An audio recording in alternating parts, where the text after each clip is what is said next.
We're back at 10:23. In these past few weeks, we have seen a lot of violence toward women, specifically domestic violence. In Enfield last week, a woman was killed and police are saying her grandson is to blame. And a woman was found dead after being reported missing out of Meriden. Her boyfriend has been arrested for domestic violence charges in an incident where police say he choked her until she blacked out, and he is the prime suspect in her death. Domestic violence can sometimes go on for weeks or months, even years, without being spotted from the outside. And joining us this morning is Mary Jane Foster, the president and CEO of Interval House, to talk to us about the warning signs of domestic violence. Good morning. Thank you so much for being with us. Well, thank you for having me. It's sort of a hard day when the light is shown on domestic violence because of yet another murder. Right.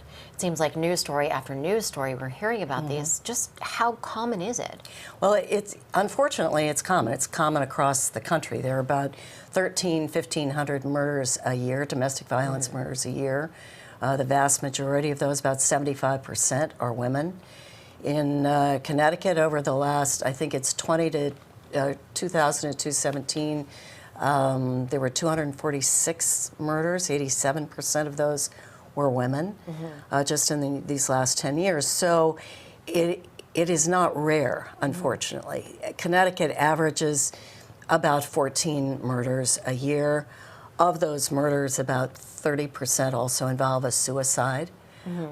So it's prevalent. It's prevalent, unfortunately. Now, unfortunately, every time we have one of these stories, we try to get the message out. If you need help, call. There's a lot of resources out there. But what else can we be doing? What else should we be doing? Well, I think the really important thing is to continue to shed a light on this. One of the most dangerous time for a victim is when she or he leaves because of the threat.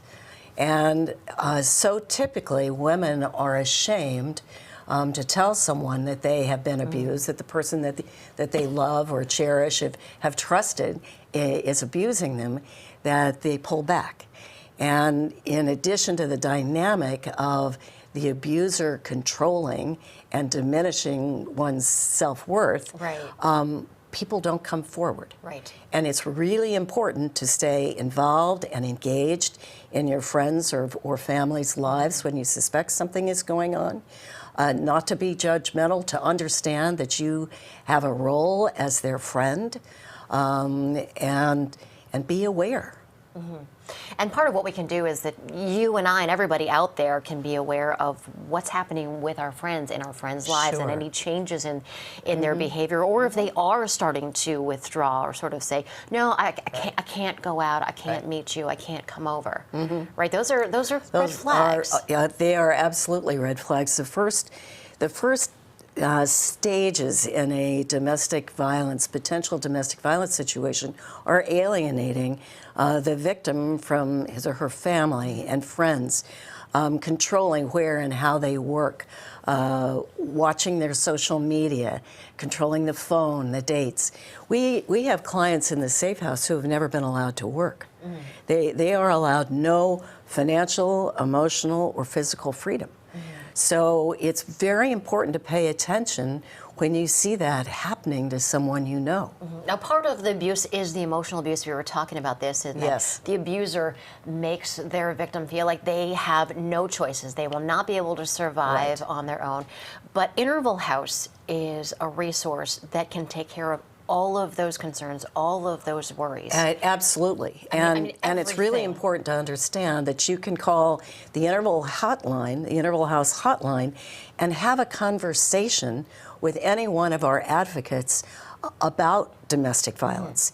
It doesn't mean you have to call the police or you have to leave, because again, leaving is sometimes the most dangerous thing a victim can do.